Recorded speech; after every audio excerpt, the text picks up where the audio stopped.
I'm a clinical hypnotherapist at Ultra Health Therapies here in Southport, and I want to talk briefly about how hypnosis works, because I get a question all the time, like, the question is, does hypnosis work? I say, yes it does. Now there's a lot of fears and misconceptions around hypnosis, so I'm going to talk briefly on how hypnosis works. Now, if you understand how hypnosis works, it's very important basically you understand how your mind works. Now, we have three very separate and very distinct minds. First, we have the conscious mind, and that's where we are now. Then below that level of awareness, we have something called the subconscious mind. And yet, even further deeper down, there's another part of us called the unconscious mind. Now, for the reason what we're discussing today, we can just let go and not worry about the unconscious mind, because it does two things. It looks after our strength and our weakness of our immune system, and it looks after our bodily functions, like our eyes blinking, heart beating, things like that. Now, the conscious mind. Now, I want you to understand that it basically does four things. The first thing it does is it analyzes. That's the part that looks at particular problems and tries to find out a way to solve those particular issues that are bothering us. Now, the second part is our rational mind. Now, our rational mind must give us a reason why we do certain things. You see, if we don't have a reason why we do something, then we can become quite anxious, nervous, and frustrated. Now, the reason the rational mind gives us, you have to understand this, it's never original. It's pretty much always 100% wrong. So, I'll give you an example. You ask a smoker why he smokes, and he goes, I smoke because it makes me feel calm and relaxed. But before that smoker became a smoker, he heard another smoker say, I smoke because it makes me feel calm and relaxed. You see, it's never original, but you know, if it sounds okay, we can get along with our day without worrying too much. Then the next part we have willpower. Now, we're all familiar with willpower. That's like when you know, I'm going to put down that pack of cigarettes, and nothing is ever going to make me reach for another one.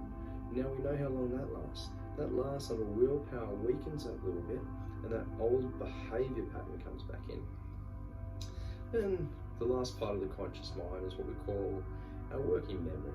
And that's just our memory we need to get for an average day. Like, you know, where do I live? What's my phone number? Friends' names, partners' names, things like that.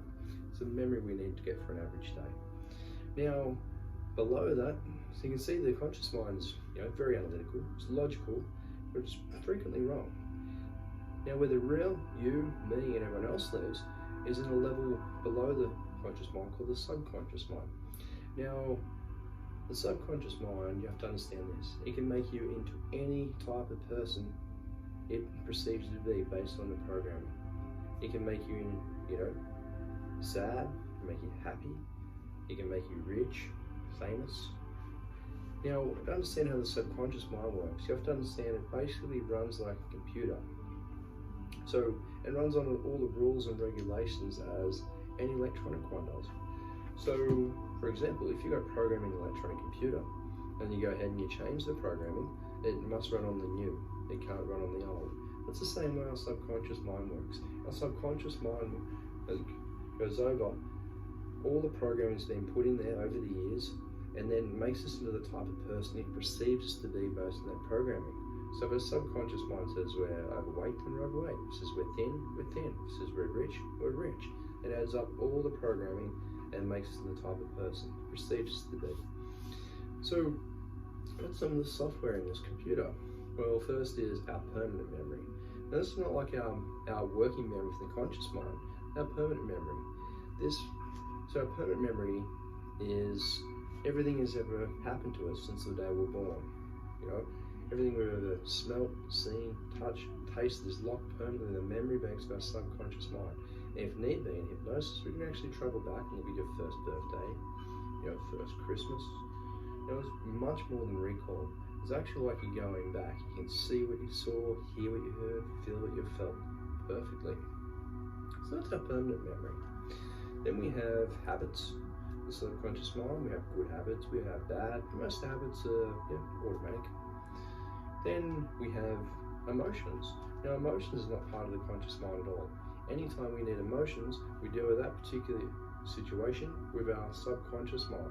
The conscious mind sort of recedes, and the subconscious mind comes up and deals with that particular issue. Then after that was a situation is over, the analytical mind takes over control of who you are, then you think to yourself, why did I say that? Why did I do that? That was so silly. That's how our emotions work. Now the next part would be our protective part. Now it's our mind, our subconscious must protect us against danger, real or imagined. You see something imagined in the subconscious mind, it was as if it was really happening. It cannot tell the difference. I'll give you an example how this works. So you have, I had a lady come into my clinic a few years ago. She came in for weight loss. She was explained to me on a conscious level that she eats because she's nervous, or eats because she's bored. Now, after we did the hypnosis, we go in, we actually found out there was an event happened to her when she was a young girl. Then the subconscious mind goes, oh, we must protect this girl. So then created a habit, a behavior habit of eating, so she became overweight and unattractive. Therefore, that situation that happened when she was a young girl wouldn't happen again. And that's how our subconscious mind protects us. In a lot of ways, that we wouldn't like it to protect us, but that's its primary role, is protection. Now, the next part of the subconscious mind is sort of a negative part. Even though it's extremely powerful, it's also extremely lazy and doesn't like to do the work to accept positive suggestions, because then it has to do all that reprogramming. So, but negative suggestions go straight in to that subconscious mind easy, because it doesn't take any work to accept a negative suggestion. And I'll explain how this works. You take a very heavy person, hop out of the shower, they're looking in the mirror, they're towering off. What do you think they're saying to themselves? Well, they're saying to themselves, boy, I'm overweight, I'm unattractive. Now that thought of words goes down to the subconscious mind. The subconscious mind goes, yes, that matches my perception of you. Therefore it accepts those suggestions, and that person becomes heavier and more overweight. If you take that same heavy set person, they're looking in the mirror and they're saying to themselves, boy, I'm fit, I'm trim, I'm attractive. Now that thought of words goes down to the subconscious mind. The subconscious mind says, well, hold on, that does not match the program we have here. Therefore reject the suggestion. Okay, so how do we get suggestions into that inner mind for positive change? So, understand this. If we make our mind up at a conscious level that we want to stop smoking, we then go, all right, I want to stop smoking. Your conscious mind goes, that's wonderful. I'm going to support you 100%. Now to have change, we need to get that into our computer, into our subconscious mind. So it begins to send that concept down. Then there's one more part of the conscious mind that I haven't talked about yet. And this part I want you to understand, it's sort of like an employee of the subconscious mind. It only has one job, and that's to stop, put on hold any suggestions of positive change. It holds it. Then in a way that we do know what happens, but we don't know how, it communicates with the subconscious mind. It goes, hey, subconscious mind, this person wants to stop smoking. Can I let this suggestion in? Now, this is the critical factors boss. And subconscious mind will go, well, this person's been smoking for 20 years. He needs his cigarettes for security, or whatever the reason. So reject the suggestion. So that's the boss. So he rejects the suggestion, there is no change. So how do we get suggestions of positive change into that computer, into the inner mind? Well, we use something called hypnosis. Now what hypnosis does is this. Hypnosis bypasses the critical factor, which is the blocking part of the conscious mind. Now, this is where people that don't understand hypnosis and maybe a little bit ignorant about hypnosis, they think once we go into hypnosis that the hypnotist can control them or make them do anything they'd like them to do. Now, when we go into hypnosis, what happens is we bypass the critical factor. We go extremely physically relaxed. But what happens is our conscious mind comes down and comes about 2, 3, 40% more alert than you are at this very moment. And it comes down, you have to see it as sort of like it's like a guardian of the gates. It comes down to protect you. So otherwise, people can control you, and we don't want that. So when you hear a suggestion in hypnosis, you hear it loud and clear because all your senses are more alert than you are at this very moment. And to get those suggestions into the inner mind, the conscious mind, you must hold on to one of 4 choices when you hear that suggestion.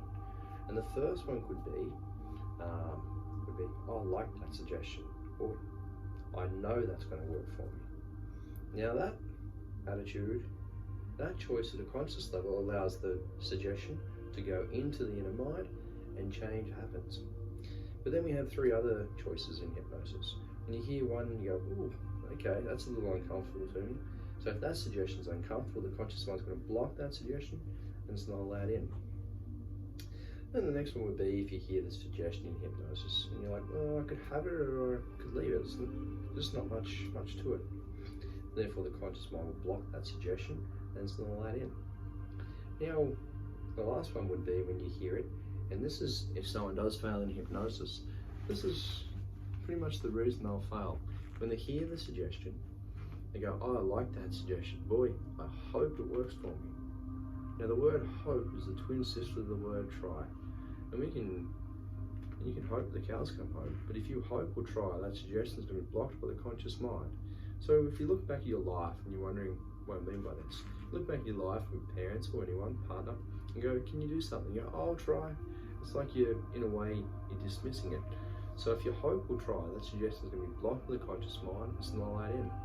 So when you hear a suggestion in hypnosis and you want that suggestion, oh, I like it, I know that's going to work for me, that's when the suggestion goes into the inner mind and change begins to happen. We're reprogramming. So this is how hypnosis works. Hypnosis is the bypass the critical factor to establish selective thinking. And once we bypass and establish selective thinking, we go very deeply relaxed, but our mind comes more alert. Hypnosis is a learning state. It's just the way the mind works.